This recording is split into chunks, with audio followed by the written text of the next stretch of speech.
You want some more compression for your 2-stroke or 4-stroke bike? Watch this. If you've never done this before, there's a couple ways you can do it. Now, this is a 4-stroke motor, so what we're going to be doing is putting a thinner base gasket on it. This one's measuring, I think, around 20. Kind of getting different readings on it, but from the factory, I'm pretty sure it's 20. I have a 12 coming on the way, so it's already 8 thousandths more. That piston's going to come up.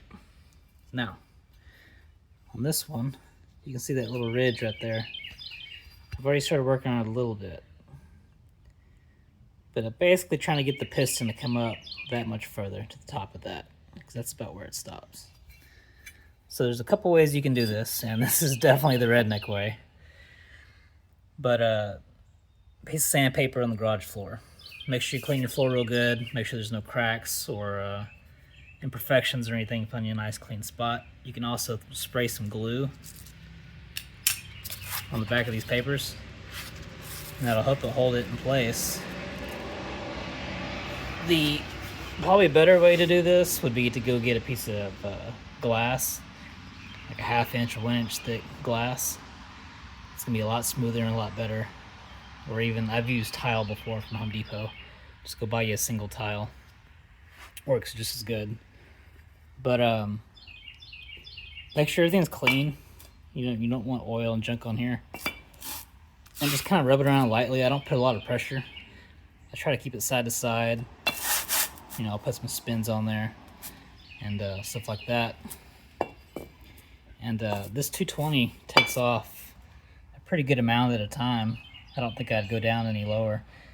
I might even finish it with some like 320. I think it'll clean up pretty good. If not, I got some $400. I'll rub it on real quick. Make sure the surface that you're working on matches the gasket that you're using. So just kind of match it to factory. And I think those MLS gaskets will seal pretty good. The last thing I would probably recommend would be to go in here and clean all these edges.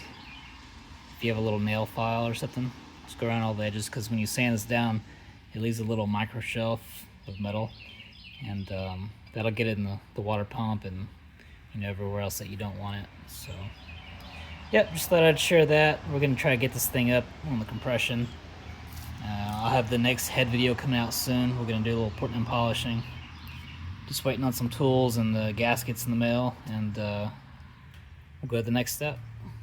Last tip, when you're ready to check this, you can, if you don't have any Dicom dye, it's like machinist blue dye, to check for high and low spots. You can also use a Sharpie. So just color the top with a Sharpie, let it completely dry, and give it a couple light sands with no weight on it, and then come back and look.